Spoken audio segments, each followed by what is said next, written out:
Terkenal Utsman bin Affan adalah seseorang yang menginfak fisabilillah. Mungkin infaknya tidak pernah dilakukan oleh seseorang yang lain. Utsman ma'a jayshul usrah. Gimana kisahnya Utsman dengan jayshul usrah? Siapa yang tahu apa maksudnya jayshul usrah? Tentara yang sulit, tentara yang tidak punya apa-apa, kesulitan. Pada perang apa itu? Perang Tabuk pada tahun 9 Hijriah. Kenapa dikatakan jayshul usrah? Waktu itu Rasulullah SAW mengumpulkan tentara kira-kira 30.000 untuk menghadang siapa? Romawi memasuk dari utara. Pada waktu itu di Madinah perekonomian lagi kering, sahabat lagi miskin, belum panen korma, musim panas. Sahabat tidak punya apa-apa, sampai Rasulullah SAW menggerakkan sahabatnya, ayo siapa yang punya harta sedekahkan. Sampai dikatakan ada sahabat yang ngasih 1 biji korma. Dari saking keringnya tidak punya apa-apa. Banyak orang lapor mau ikut perang, ya Rasulullah saya mau ikut perang. Ditanya sama Rasulullah, kamu punya apa? Saya tidak punya apa-apa ya Rasulullah. Sudah tidak ikut perang, tidak usah ikut perang. Tambah nyusahin. Itu para sahabat. Mau ikut perang tapi tidak boleh. Bukan kayak kita, pura-pura bodoh. Kita kalau disuruh perang sama Rasulullah berani tidak kira-kira? Musuhnya Romawi.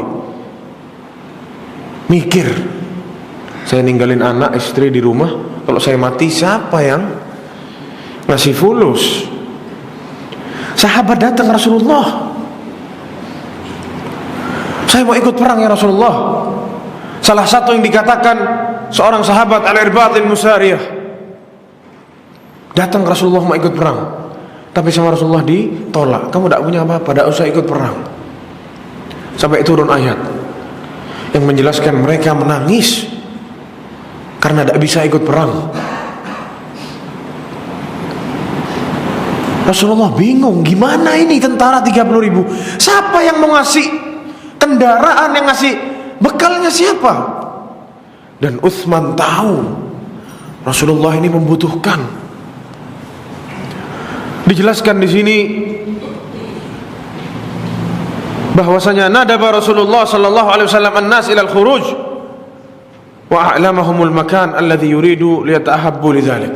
Rasulullah ngasih tahu kita mau keluar, mau perang sana ke utara, berangkat mau melawan Romawi. Tapi masalahnya tidak punya apa? Bekal. Rasulullah seperti yang dikatakan barusan ngasih semangat sahabat-sahabat, ayo siapa yang mau berinfak fisabilillah. Berdiri Utsman bin Affan, ya Rasulullah,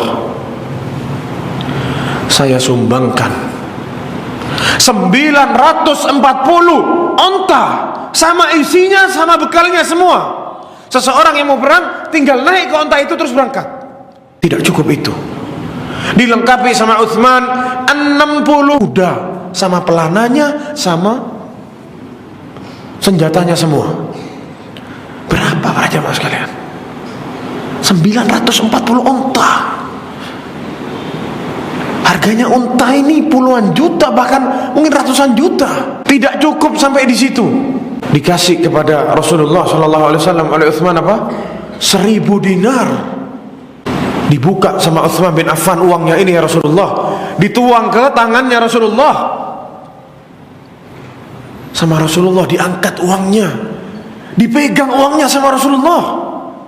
Dari saking senangnya Rasulullah SAW. Seraya Rasulullah mengatakan apa? Ma dharra Utsman ma fa'alahu ba'dal yaum. Tidak akan berpengaruh lagi bagi Utsman bin Affan setelah apa yang dia lakukan pada hari ini. Mau ngapain aja terserah, tidak akan berpengaruh lagi. Maksudnya masuk surga, diampuni, akan diampuni dosanya semua oleh Allah Subhanahu wa taala. Diulang-ulang oleh Rasulullah, ma dharra Utsman ma fa'alahu ba'dal yaum. tidak akan mempengaruhi bagi Utsman bin Affan apa yang dilakukan setelah hari ini. Dan sebelumnya Rasulullah mengatakan, "Man jahaza jaisul usrah falahul jannah." Barang siapa yang membekali tentara ini, baginya surga. Datang Utsman bin Affan membawa itu harta yang sangat banyak. Berapa miliar? Puluhan miliar. Sekali bersedekah puluhan miliar langsung. Dibeli surga oleh Utsman bin Affan. Dikisahkan di kisah yang lain, Utsman ini dikatakan oleh para ulama apa? Membeli surga 2 kali. Kalau kita jadi Utsman, sudah cukup. Ana sudah dijamin surga. Cukup. Dan kita tahu saat perang Tabuk itu, musuhnya takut. Kenapa musuhnya takut? Karena tahun lalunya, tahun 8, terjadi perang Mu'tah. Jumlahnya kaum muslimin cuman 3.000 orang. Itu pun setengah mati, orang Romawi mau mengalahkan. Nabinya ada ikut, cuman 3.000 orang, setengah mati dikalahin. Gimana sekarang ngumpulin 30.000 tentara, nabinya ikut sama mereka? Takut. Orang Romawinya takut, mundur satu demi satu. Makanya dikatakan salah satu keistimewaannya Rasulullah apa? Nusirtu birru'b masirata syahr. Musuhnya yang bermusuhan dengan Rasulullah itu dikasih rasa takut dari sebulan sebelum ketemu, sebelum perang sudah takut musuhnya. Itu terjadi di perang Tabuk. Akhirnya tidak jadi perang Tabuk.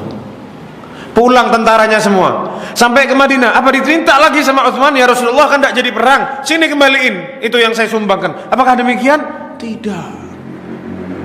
Diikhlaskan oleh Utsman untuk kaum muslimin. Lalu sebuah kisah lagi para jamaah sekalian yang terkenal, yang mana dahulu di Madinah, saat awal-awal kaum muslimin masuk ke Madinah, kaum muslimin ini susah mau dapat air yang bersih untuk diminum. Hanya ada satu sumur yang menghasilkan air bersih, yang dikasih nama apa? Bi'ru Rumah. Yang mana Bi'ru Rumah ini dimiliki oleh orang Yahudi. Jadi setiap ada orang mau minum disuruh bayar sama Yahudi itu. Disuruh bayar, terus disuruh bayar. Akhirnya Rasulullah buka omongan. Barang siapa yang membeli sumur rumah, falahul jannah, baginya surga. Dan di riwayat yang lain, man hafara rumah, falahul jannah. Barang siapa yang menggali ini, itu sumur sudah ada tapi digali lagi, lebih dalam lagi biar airnya tambah banyak, falahul jannah. Dibeli lagi sama Utsman bin Affan. Dikatakan dibeli 35.000 dirham. Dibeli sama Utsman. Dan cukup dibeli, digali lagi sama Utsman bin Affan. Beli surga 2 kali. Katanya Rasulullah, ya Utsman, apakah kita punya hak? Ya Rasulullah, saya beli ini bukan buat saya jadikan untuk kaum muslimin. Untuk kaum muslimin, fadhal minum. Juga bukan punya saya, punyanya kaum muslimin.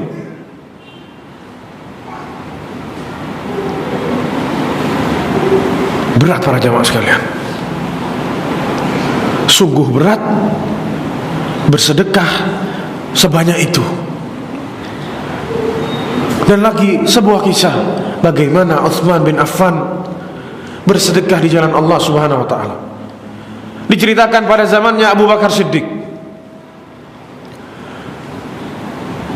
terjadi kekeringan di Madinah. Makanan-makanan susah. Kaum muslimin kelaparan. Mereka datang berbondong-bondong kepada Abu Bakar As-Siddiq, wahai Amirul Mukminin, kita ini kelaparan, kering, tidak punya apa-apa. Kita lihat optimis, husnudzon billah. Bagaimana Abu Bakar Siddiq husnudzon kepada Allah Subhanahu wa taala. Apa yang dikatakan Abu Bakar Siddiq kepada kaumnya, kepada masyarakat di Madinah pada waktu itu? Insyaallah, mudah-mudahan besok sebelum matahari terbenam Allah sudah kasih kita jalan keluar. Katanya Abu Bakar Siddiq, mudah-mudahan, itu saya optimis, insyaallah besok sebelum matahari terbenam, sebelum sore Allah sudah kasih kita jalan keluar. Besok paginya, hari sekarang Abu Bakar ngomong begitu, besok paginya datang kafilah dagangnya Utsman bin Affan. Ratusan unta, mungkin ribuan unta datang bawa barang dagangannya Utsman bin Affan. Kita tahu Utsman bin Affan ini orang kaya, pedagang besar. Bawa sana dagangan dari Syam, dinaikkan unta sampai ke Madinah. Saat sampai di Madinah seperti biasa, kafilah dagangnya turun berhenti di satu tempat. Berkumpul semua para pedagang di Madinah, mau beli barangnya Utsman bin Affan. Biasa tawar menawar di situ, seperti biasa. Akhirnya keluar Utsman bin Affan dari rumahnya menuju ke kafilah dagangnya. Oh, kafilah dagangnya sudah sampai, disamperin sama Utsman bin Affan. Mereka para pedagang ini ngomong ke Utsman, wahai Utsman, bi'u hadza, jual ini semua ke ana. Kamu ambil faedah, kamu ambil untung, kita beli barang inti semuanya. Ditanya sama Utsman, kam tarbahunani, berapa kalian kasih saya untung? Ngomong yang satunya, ini pemimpinnya dari pedagang-pedagang ini ngomong, Ashrah bi-12, barang yang harganya 10 kita beli 12, jadi untungnya 20%. Katanya Utsman, laqad zadani, ada orang yang mau, ada orang yang lain yang bisa ngasih saya lebih dari itu. Taib kalau begitu, 10 ana beli 15, 50% untungnya. Barang harga 10 kita beli 15. Katanya Utsman, laqad zadani, ada yang ngasih saya lebih. Bingung ini pedagang Madinah semuanya ada sama Utsman pada waktu itu, tapi Utsman bilang ada yang ngasih lebih. Katanya pedagang, tidak mungkin, tidak masuk akal. Semua pedagang ini ada di sini sekarang hadir. Ayo, siapa yang ngasih 15? Tidak ada. Katanya Utsman, apa? Ada. Fa innahullah, yang ngasih saya lebih itu Allah. Allah memberikan saya 1 kali 10, untungnya dikali 10.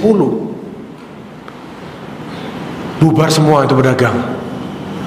Dan seraya Utsman menyeru orang-orang, wahai masyarakat Madinah, saya menginfakkan semua ini barang saya kepada kaum muslimin di Madinah.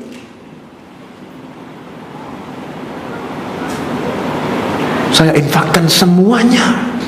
Ini ratusan unta, semuanya bawa gandum, bawa makanan, saya infakkan semuanya ke ahli Madinah. Bila thamanin wala hisab, tanpa harga, tidak usah keluarin uang, gratisan, ana bagi gratis. Karena 1 dirham akan Allah lipatkan 10 kali lipat. Makan semuanya ahli Madinah. Apa ada kaum muslimin sekarang yang demikian? Kalau kita sekarang mikir, ini untungnya 50% dibayar cash, mikir. Itu perbedaan kita dengan seorang Utsman bin Affan radhiyallahu anhu.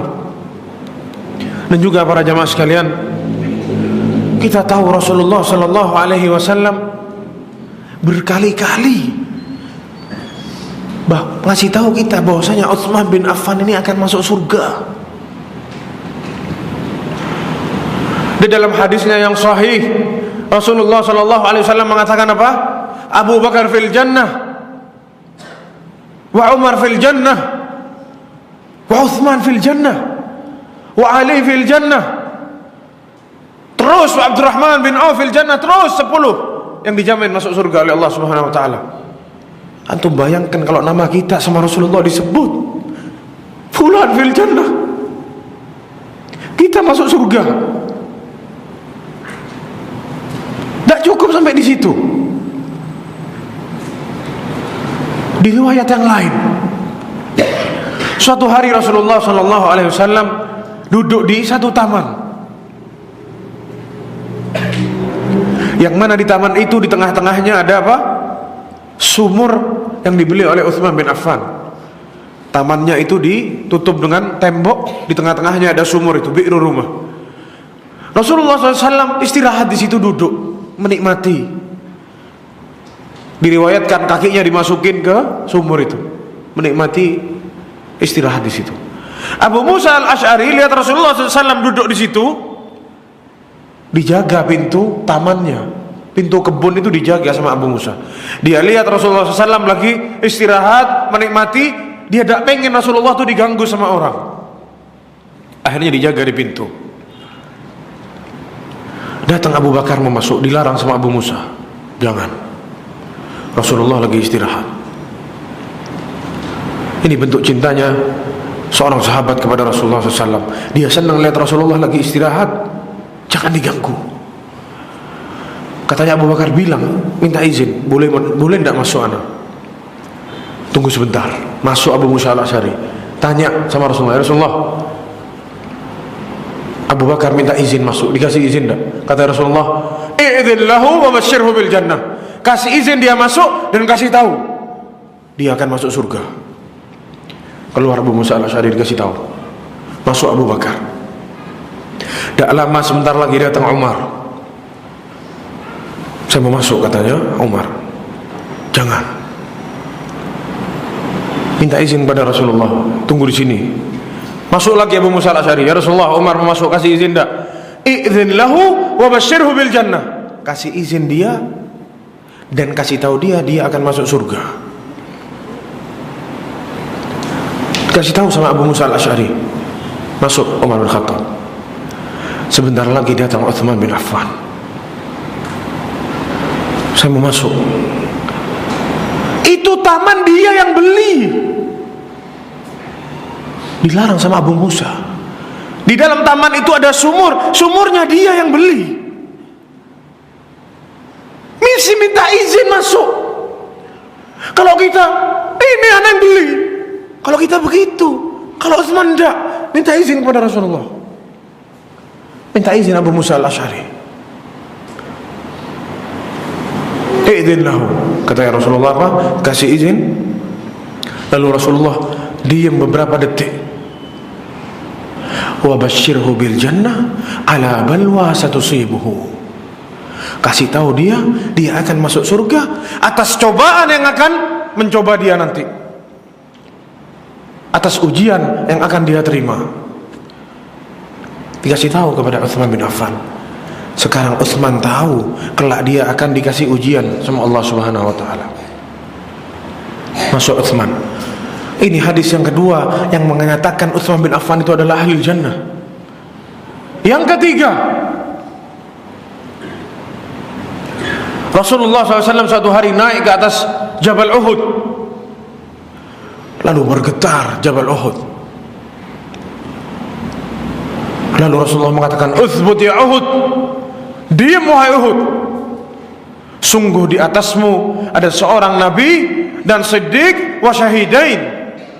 Karena di atasmu sekarang ada yang berpijak, yaitu seorang nabi dan siddiq Abu Bakar, wa syahidain, dan dua orang yang syahid, Umar dan Utsman. Dan juga para jamaah sekalian, kita tahu Utsman bin Affan adalah seseorang yang pemalu.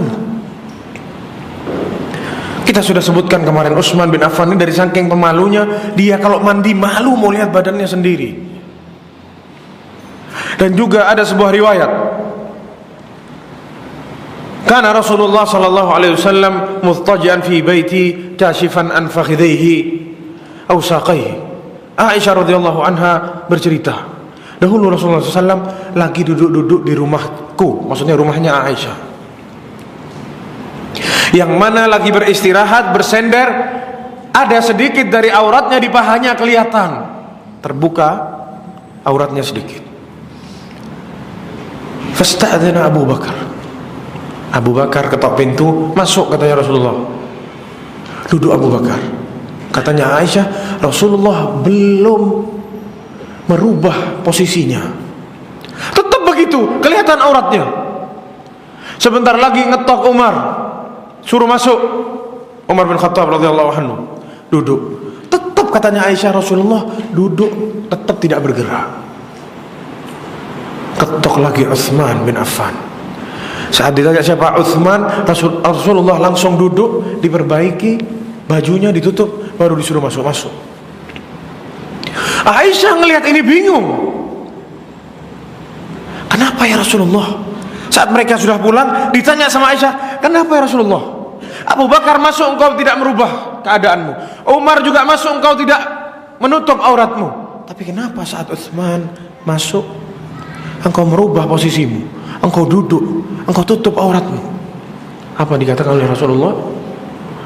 Ala astahi min rajulin istahya minhul malaika? Apakah saya tidak malu kepada seseorang yang malaikat malu sama dia?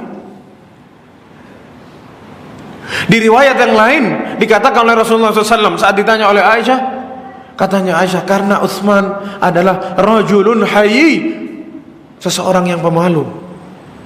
Saya takut dia datang punya hajat, gara-gara saya lihat posisinya begini, dia malu, dia tidak jadi masuk ke rumahku karena dia malu. Ini sifat yang azim para jamaah sekalian, malu. Kalau sampai malaikat malu para jamaah sekalian,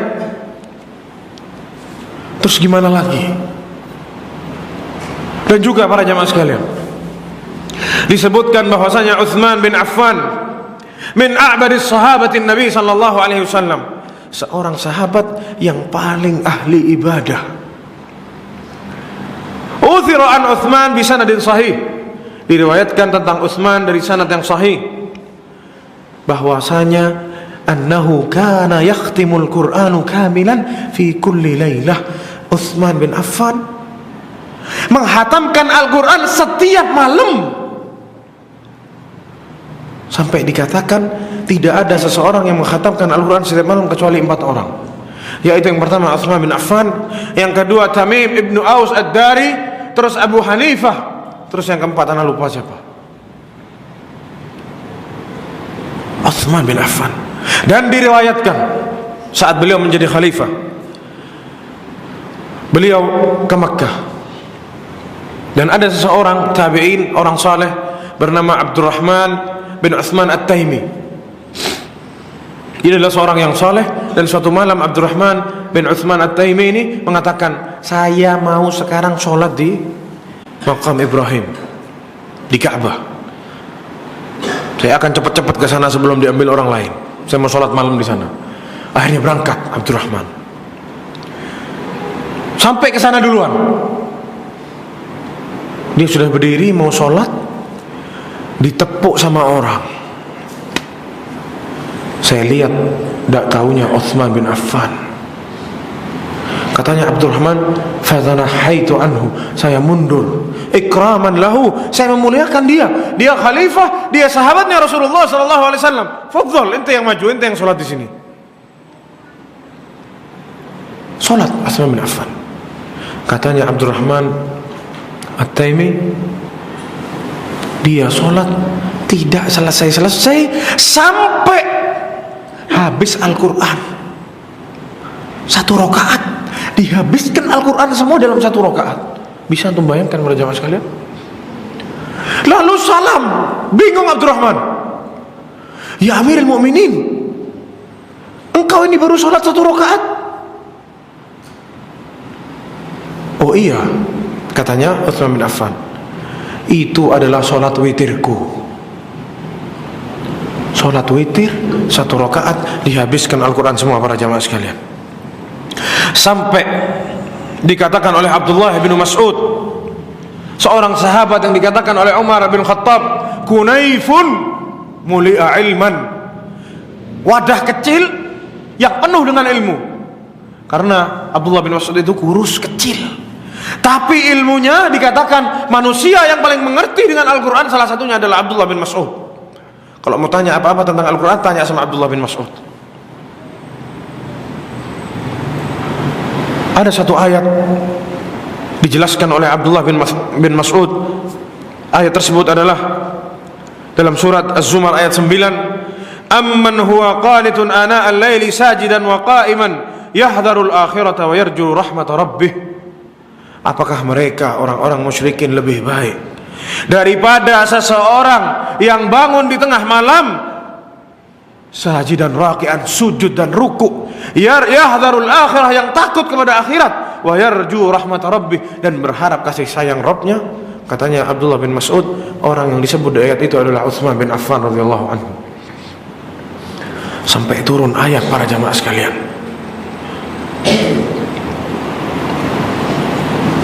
Dan juga para jamaah sekalian, dijelaskan sangat banyak bahwasanya Utsman bin Affan memiliki kalimah al-jamilah, kata-kata yang indah. Seorang salaf itu dahulu, para salaf kita ini omongnya sedikit tapi manfaatnya banyak dari omongannya itu. Satu kalimat, dua kalimat tapi sungguh bermanfaat. Katanya Utsman bin Affan apa? Lau tahurat qulubuna lama syabi'na min kalami rabbina.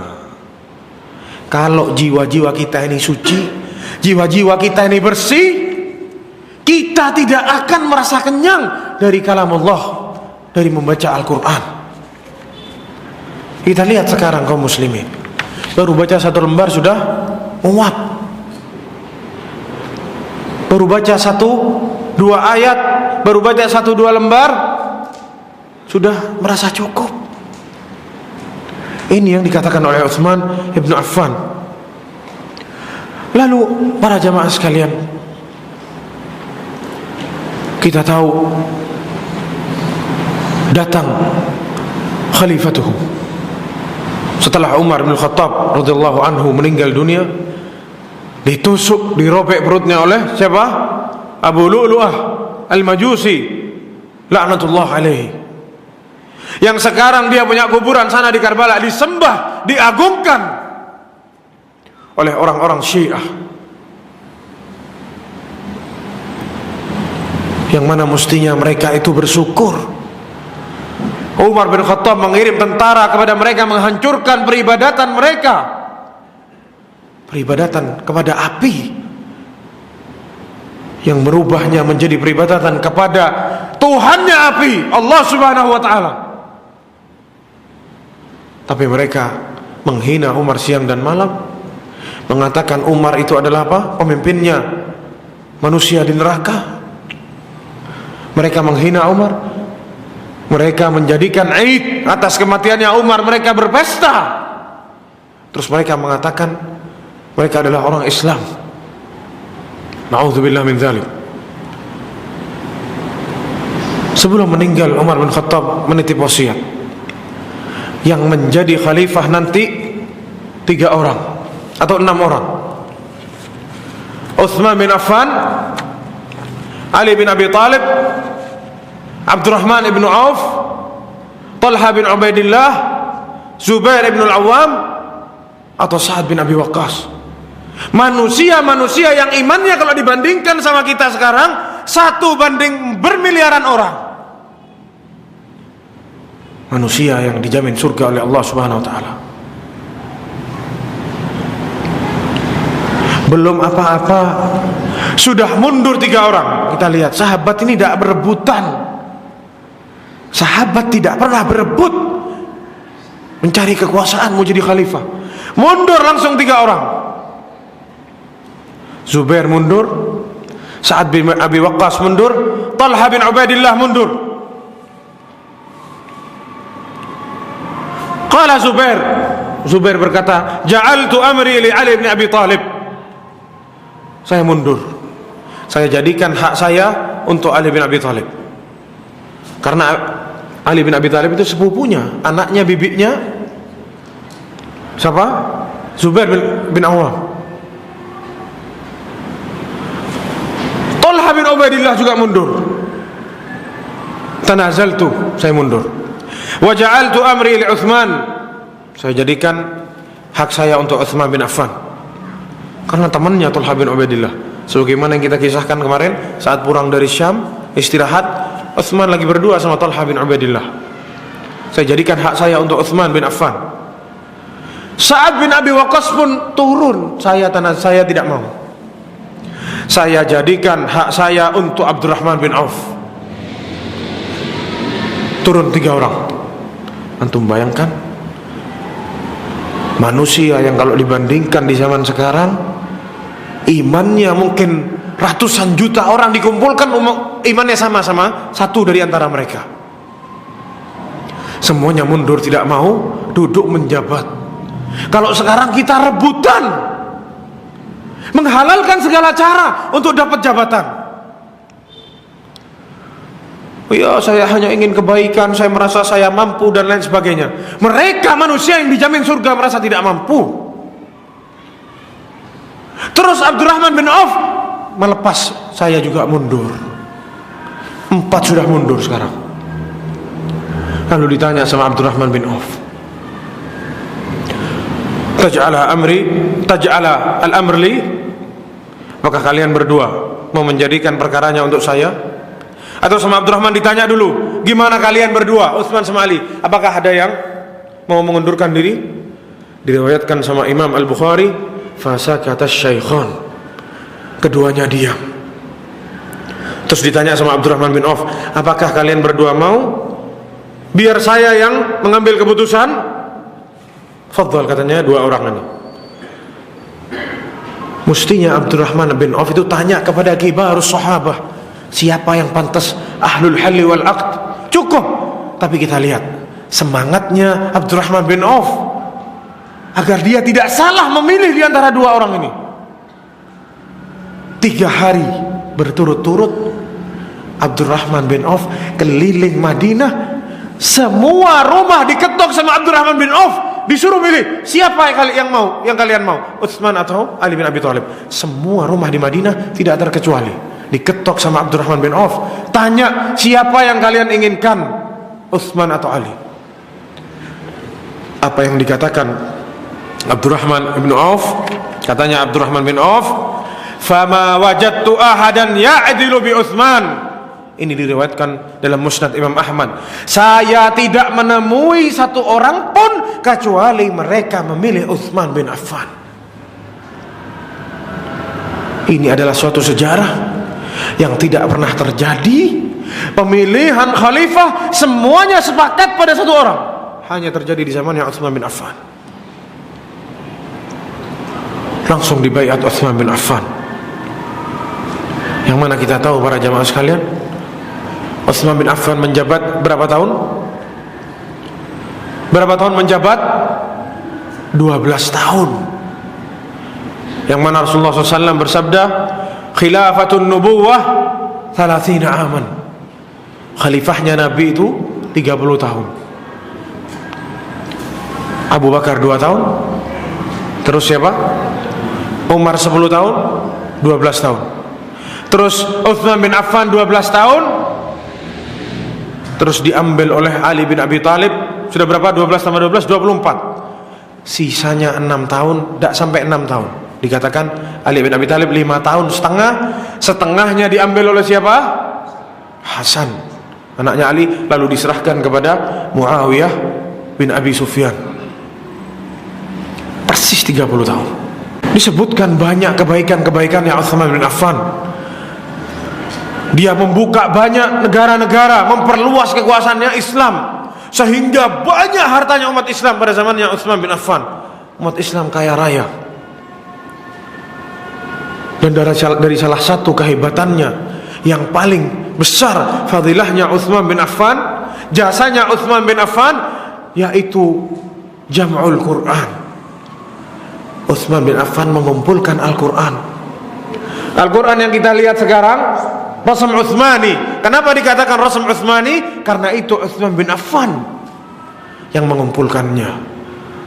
Jadi kalau kita membaca Al-Quran itu pahalanya Utsman bin Affan itu dapat para jamaah sekalian.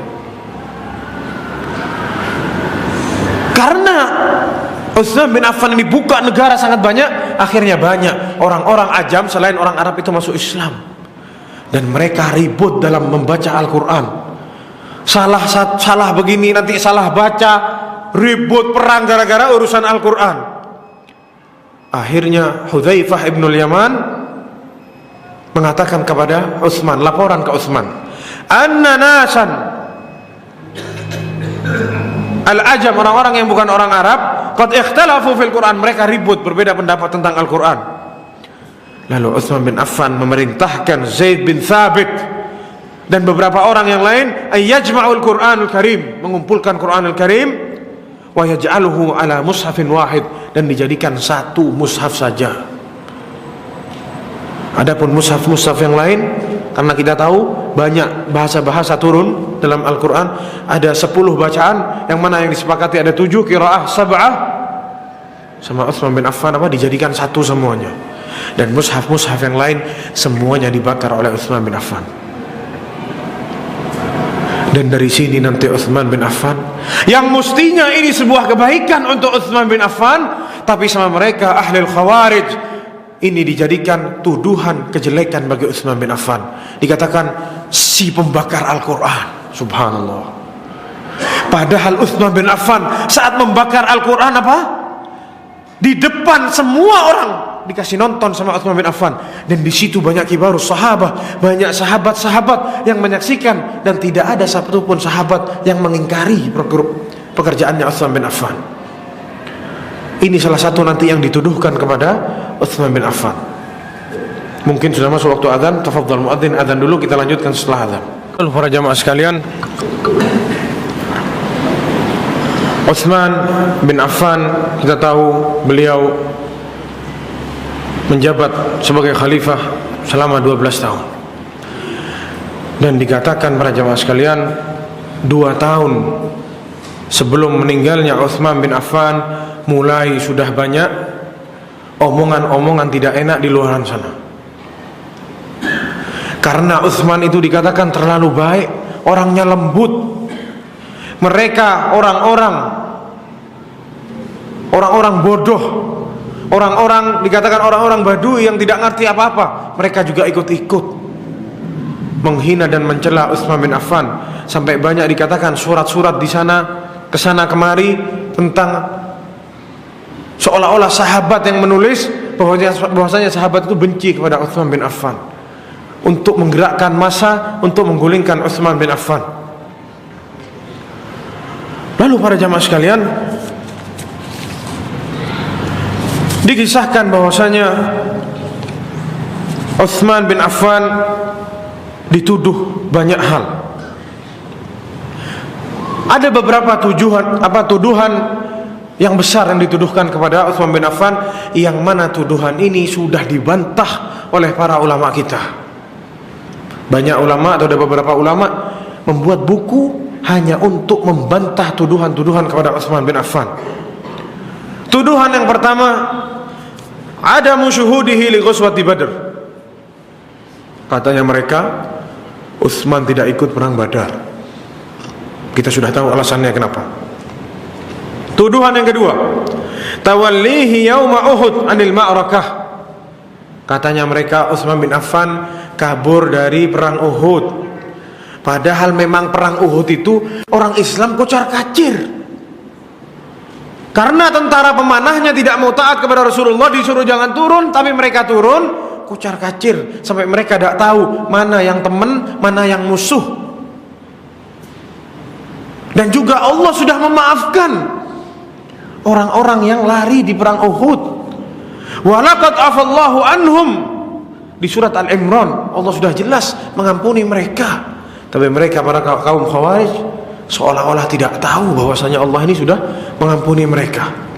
Tuduhan yang ketiga, takhallufuhu an bai'ir ridwan. Katanya mereka Utsman bin Affan tidak ikut saat bai'atur ridwan.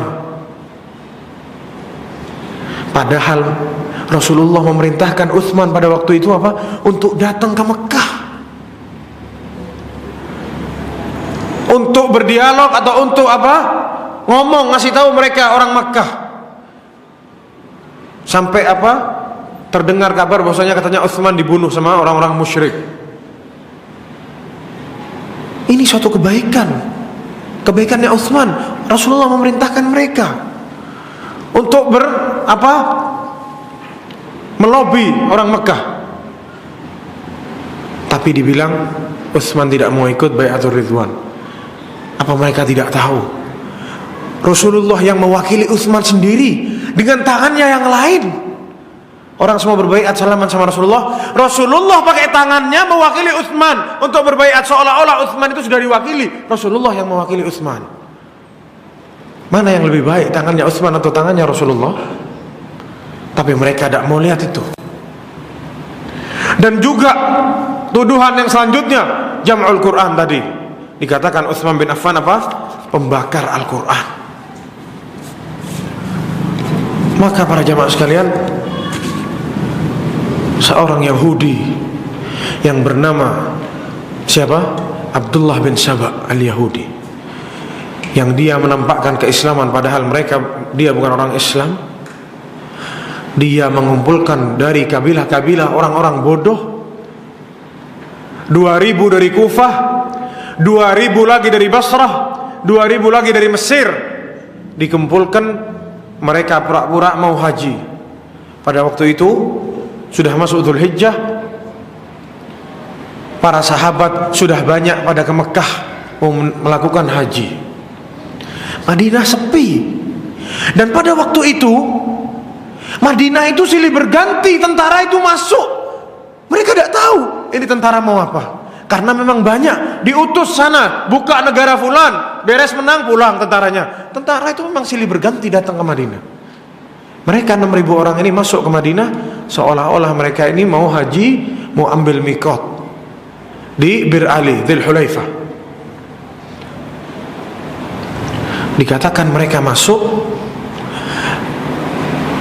2000 orang menuju ke salah satu sahabat, menuju ke, kalau tidak salah, ke Zubair bin Awam, atau ke Talha bin Ubaidillah, atau ke Ali bin Abi Thalib. Jadi ada 3, 2000 ke Zubair bin Awam bilang, atau ke Sa'ad bin Abi Waqqas bilang, ya Sa'ad, kita menginginkan kamu yang jadi khalifah, bukan Ali. Mereka juga yang 2000 yang lain datang ke Ali bin Abi Thalib, ya Ali bin Abi Thalib, Ali itu tidak pantas jadi khalifah, kita pengen kamu yang jadi khalifah. Ini manas-manasin sahabat. 2000 lagi datang ke Talha bin Ubaidillah, bilang ke Talha bin Ubaidillah, ya Talha, kita ingin kamu yang jadi khalifah. Utsman bin Affan itu tidak cocok jadi khalifah. Tiga-tiganya menjawab dengan jawaban yang sama, seolah-olah diilhamkan oleh Allah ke dalam hatinya mereka bertiga. Dikatakan saat Ali itu dikasih ngomong 2000 orang ini nyamperin Ali, katanya Ali bin Abi Thalib apa? Waihak, apa-apaan antum ini? Kalian adalah tentara yang terlaknat, tentara yang tidak benar. Ala lisani Rasulullah SAW. Ini tidak benar, bukan ini sunnahnya Rasulullah. Irji'u, pulang antum semuanya. Itu yang dikatakan juga oleh Zubair bin Awam atau Talha bin Ubaidillah, dan itu juga yang dikatakan oleh Sa'ad bin Abi Waqqas. Persis omongannya sama, diusir semuanya. Akhirnya mereka ini, karena mereka digerakkan oleh Abdullah bin Saba al-Yahudi, mereka datang ke Abdullah bin Saba. Hei Abdullah bin Saba, kamu ini gila apa? Nyuruh kita ngomong sama orang. Tidak ada yang mau mereka. Mereka semua membela Utsman bin Affan. 6.000 orang, tidak ada satupun sahabat yang ada di situ. Dikatakan tidak ada satupun seorang sahabat yang ikut di tentara tersebut. Akhirnya pulang. Ayo pulang. Di tengah jalan, baru keluar dari Madinah, kita lihat liciknya Abdullah bin Saba. Abdullah bin Saba ini ngutus orang, 3 orang, nyuruh orang seolah-olah orang ini bawa surat dari Utsman bin Affan, dan di dalam surat itu ada cap tangannya Utsman bin Affan. Ada yang bilang katanya cincinnya, capnya Utsman bin Affan hilang katanya. Mungkin dicuri terus dibikin surat seolah-olah Utsman bin Affan yang bikin surat. Di dalam surat itu Utsman bin Affan seolah-olah nulis kepada gubernur di Kufah, gubernurnya Basrah, dan gubernurnya Mesir. Utsman bin Affan dalam suratnya bilang, kalau 2000 orang ini pulang suruh bunuh semuanya. Ketangkap 3 orang ini, diambil suratnya, dibaca. Wah, Utsman bin Affan nyuruh bunuh kalian semua. Gimana ini? Padahal Utsman bin Affan tidak menyuruh demikian. Kita lihat fitnahnya para jamaah sekalian. Bahayanya hoax. Tidak jadi mereka ini pulang. Mereka ini tengah malam balik lagi ke Madinah. Masuk ke Madinah dengan membawa senjatanya. Takbir, takbir. Katanya Ali bin Abi Thalib, orang-orang di Madinah bangun dari tidurnya mendengar suara takbirannya mereka. Langsung mengepung rumahnya Utsman bin Affan. Pada waktu itu umurnya Utsman bin Affan berapa?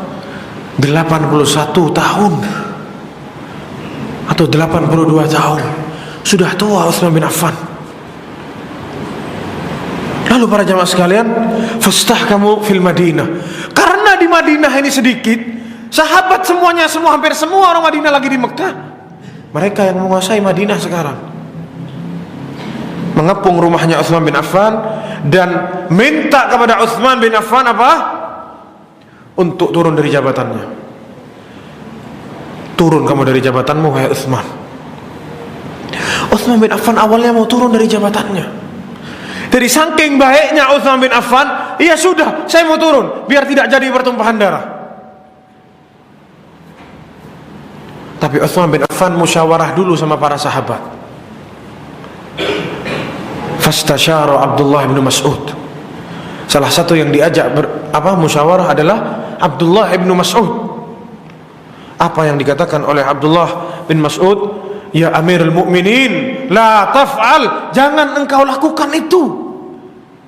Hatta la takuna sunnatan atau fatakuna sunnah. Jangan engkau lakukan itu. Nanti ini bakal ditiru terus. Demo turun sama kayak sekarang. Sedikit-sedikit demo. Itu dilarang sama Abdullah bin Mas'ud. Jangan mau turun. Dan juga Abdullah bin Mas'ud menegakkan dan menetapkan jiwanya Utsman bin Affan. Abdullah bin Mas'ud mengatakan, la ara an takhlaq qamisan kamasakallahu iyyaha. Kamasakallahu iyyaha. Saya tidak mau engkau melepas baju yang telah Allah pasangkan baju itu kepadamu. Allah yang menjadikan engkau khalifah. Allah yang ngasih baju khalifah ini kepadamu. Jangan engkau lepas bajunya untuk gara-gara orang-orang bodoh ini. Utsman bin Affan mengatakan, terima kasih. Tsabbatakallah, kata Utsman bin Affan, semoga Allah menetapkanmu juga. Mulai embargo. Utsman bin Affan tidak dikasih minum. Khalifah yang mana Rasulullah SAW sebelum meninggal bilang, fa'alaikum bisunnati wa sunnatul khulafa'ir rasyidin al-mahdiyyin min ba'di. Bagi kalian sunnahku dan sunnahnya para khulafa'ir rasyidin. Tidak dikasih minum. Orang sudah tua. Dzun-Nurain, mantunya Rasulullah, sama orang-orang Khawarij tidak dikasih minum. Sekarang banyak orang Khawarij yang mana pemahaman mereka sama seperti orang-orang yang mengepung Utsman bin Affan. Diantarkan kepada Utsman bin Affan air yang bau, sampai Utsman bin Affan mengatakan apa? Wahai para sahabat, Utsman bin Affan di masjid menyeru, apakah dari kalian para sahabat? Na'am ya Amirul Mukminin. Afikum Ali bin Abi Thalib, apakah di antara kalian Ali bin Abi Thalib? Na'am, ada. Disebut Talha, semua disebut ada di masjid. Apakah kalian semua tidak tahu? Apakah kalian tidak ingat dahulu Rasulullah SAW mengatakan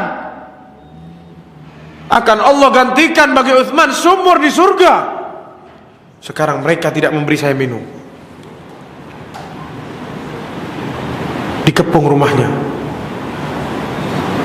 sampai Ummu Habibah, istrinya Rasulullah SAW, atau Safiyah, istrinya Rasulullah SAW, datang ke rumahnya Utsman karena kesian sama Utsman bin Affan, bawa minum, disembunyiin di bawah tunggangannya, dipukul sama mereka sampai jatuh Safiyah Ummul Mukminin. istrinya Rasulullah SAW dipukul sama mereka sampai jatuh dari tunggangannya. Sampai akhirnya dipaksa masuk, akhirnya minum Utsman bin Affan. Para sahabat semuanya datang. Ali bin Abi Thalib datang kepada Utsman bin Affan, "Ya Amirul Mukminin, izinkan kita untuk memerangi mereka.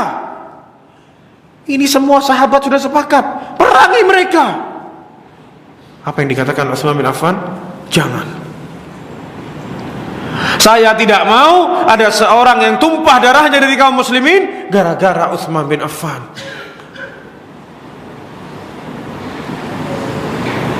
Dia teringat kepada sabda Rasulullah SAW, bahwa fil jannah ala balwa satusibuhu. Dia akan masuk surga atas cobaan yang akan menimpanya. Dia merasa ini cobaannya sudah datang sekarang. Dia lebih memilih untuk masuk surga. Jangan dilawan. Ali bin Abi Thalib sudah menawarkan. Bahkan datang pemuda-pemuda dari para sahabat yang masih muda. 7 orang datang ke rumahnya Utsman bin Affan, bawa pedang. "Ya Amirul Mukminin, kita sudah siap. Jangan sampai mereka bunuh kamu duluan. Langkahi mayat kita dulu, baru bisa mereka melangkahi mayatmu." Katanya Utsman bin Affan, "Irji'u ila buyutikum." Pulang, sudah, tidak usah. Jangan. Dia teringat sabda Rasulullah, "Isbiru," sabar. Sampai akhirnya kepungan itu semakin parah. Utsman bin Affan sudah tidak lagi boleh keluar dari rumahnya, tidak boleh sholat di masjid. Diceritakan suatu hari Utsman bin Affan radhiyallahu anhu tidur di tempat dia sholat di rumahnya, karena dia sudah tidak boleh sholat, tidak boleh pergi ke masjid. Saat bangun tidur, Utsman bin Affan itu tersenyum. Dilihat sama istrinya, Nailah nama istrinya, yang mana Nailah ini masih muda, istri terakhirnya Utsman bin Affan. Nailah ini diminta sama Muawiyah bin Abi Sufyan yang ganteng, masih muda, tidak mau. Diminta sama Utsman yang sudah tua, dia terima. Namanya Utsman bin Affan. Ditanya sama Nailah, "Kenapa engkau tersenyum?" Maka diceritai oleh Utsman bin Affan. Utsman bin Affan mengatakan, "Ya Nailah, wahai istriku Nailah, atani Rasulullah sallallahu alaihi wasallam fil manam." Datang kepadaku Rasulullah sallallahu alaihi wasallam di mimpiku. Faqala, Rasulullah mengatakan, "Jawa'uka ya Utsman." Mereka membuatmu lapar wahai Utsman? Qala na'am, iya ya Rasulullah. "Attashuka ya Utsman."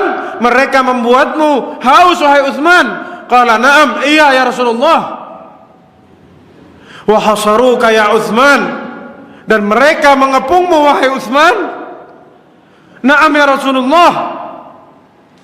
"Isbiru," kata Rasulullah, sabar.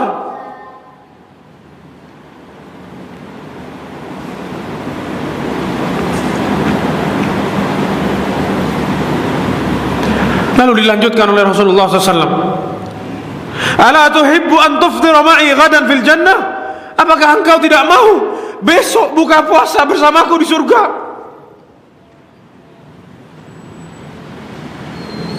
Qala na'am ya Rasulullah. Mau ya Rasulullah. Lalu beliau mengatakan kepada istrinya apa? "Besok saya mau berpuasa." Akhirnya puasa Utsman bin Affan. Dan di hari itu beliau sedang puasa. Mereka para kaum Khawarij mendobrak rumahnya Utsman bin Affan. Ada yang bilang dibakar pintu rumahnya agar mudah didobrak. Ada yang bilang loncat tembok rumahnya, dijebol gentengnya. Dipukul tangannya oleh pedang, lepas tangannya. "La ilaha illallah," kata Utsman bin Affan. "Allahu Akbar." Itu adalah tangan yang menulis wahyu Allah Subhanahu wa taala. Itu adalah tangan yang menulis surat Qaf yang kita baca sekarang. Sudah lepas tangannya. Lalu dihantam lagi kepalanya Utsman bin Affan sampai bercucuran darahnya. Istrinya Utsman bin Affan mengatakan, kasih saya izin wahai Utsman, untuk saya keluar kepada mereka, saya buka aurat saya biar mereka itu malu. Karena orang Arab dulu malu kalau ada perempuan terbuka auratnya. La yabnata ammati, jangan wahai sepupuku, istrinya maksudnya kan, sepupunya. La taf'ali, jangan kau lakukan itu. Saat masuk tentara itu, dipotong tangannya Utsman bin Affan, dihantam kepalanya sama pedang. Datang istrinya melarang menjaga suaminya, dihantam tangannya sampai lepas jarinya. Nailah radhiyallahu anha. Jatuh Utsman bin Affan, yang mana beliau sedang ngaji, muncrat darahnya ke mushaf, jatuh pada ayat Allah Subhanahu wa taala, fasayakfikahumullah, maka sungguh cukup Allah yang akan menjagamu.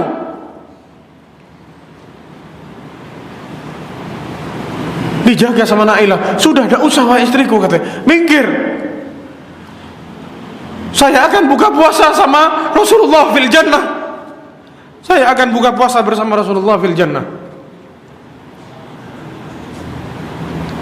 Maka meninggallah Utsman bin Affan radhiyallahu anhu. Disolatkan pada malam itu oleh Ali bin Abi Thalib.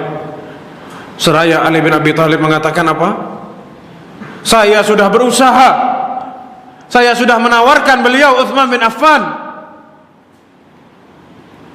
untuk membela dia, untuk memerangi kaum ini Khawarij, tapi dia menolak. Allahumma syahad, ya Allah saksikan ini ya Allah. Akhirnya Utsman bin Affan maju untuk sholat jenazah, dan jenazahnya dikuburkan di Baqi. Itulah para jamaah sekalian, kisah seorang Dzunnurain, mantunya Rasulullah sallallahu alaihi wasallam, yang mana kita banyak lupa bagaimana kisah beliau. Dan dari sini kita diajarkan berhati-hati dengan yang namanya Khawarij. Mereka akan memakai 1000 cara agar mereka yang berkuasa menjelek-jelekkan pemimpin. Kalau sudah Utsman bin Affan yang dijamin surga sama mereka dijelek-jelekkan, apalagi pemimpin zaman sekarang. Dan Rasulullah sudah ngasih tahu, yakhruju akhiruz zaman, akan keluar kelak di akhir zaman kaumun, suatu kaum hudatsaul asnan, umurnya masih muda, yaitu mereka semua masih muda. Tidak ada satupun sahabat yang ada di mereka. Sufahaul ahlam, orang bodoh, sok tahu agama, sok tahu dalil, mengkafirkan seseorang. Yaquluna min khairi qaulil bariyah, yang keluar dari mulutnya bahas ayat-ayat Al-Quran, seolah-olah mereka bahas hadis, seolah-olah mereka yang paling pintar sama agama. La yujawizu imanuhum taraqiyahum, imannya tidak sampai ke kerongkongannya mereka, di mulut tok. Di riwayat yang lain, la yaqra'una al-Quran la yujawizu taraqiyahum, baca Al-Quran tidak sampai ke kerongkongannya, cuma di mulut saja.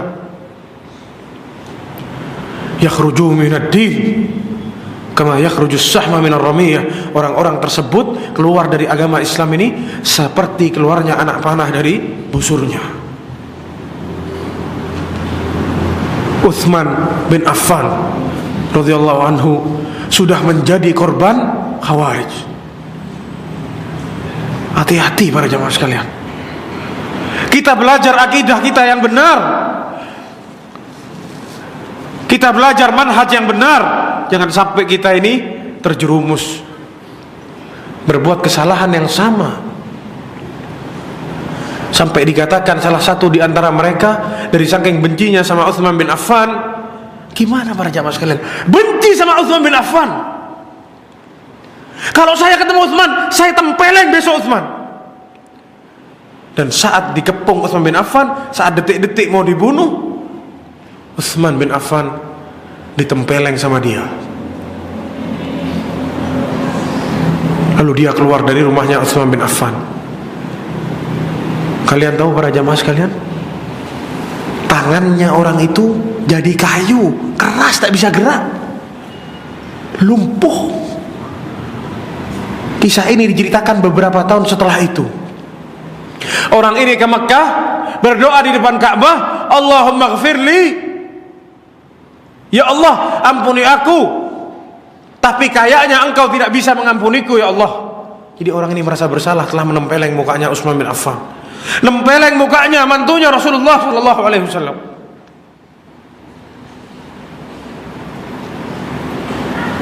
Saya tidak yakin engkau mengampuniku ya Rasulullah.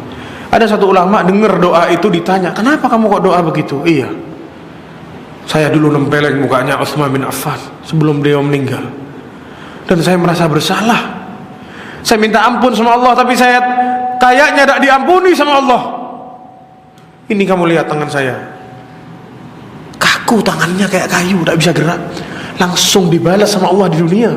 Gimana mereka yang menancapkan pedangnya di tubuhnya Utsman bin Affan, menancapkan tombaknya di tubuhnya Utsman bin Affan,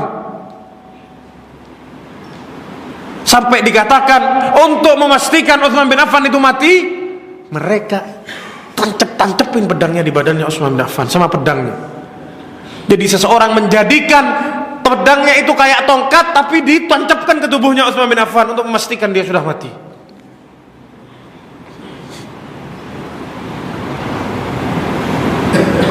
Itu yang dipilih oleh Utsman bin Affan. Surga para jamaah sekalian, bersabar. Maka para jamaah sekalian, semoga yang kita kisahkan ini bermanfaat bagi kita, dan juga bermanfaat bagi anak pribadi, dan membuat kita semakin mencintai para sahabat, membuat kita tidak beragama kecuali dengan gimana para sahabat beragama. Mungkin itu para jamaah sekalian. Wallahu ta'ala alam. Wa sallallahu ala nabiyina Muhammad wa ala alihi wa sahbihi wa sallam. Wassalamualaikum warahmatullahi wabarakatuh.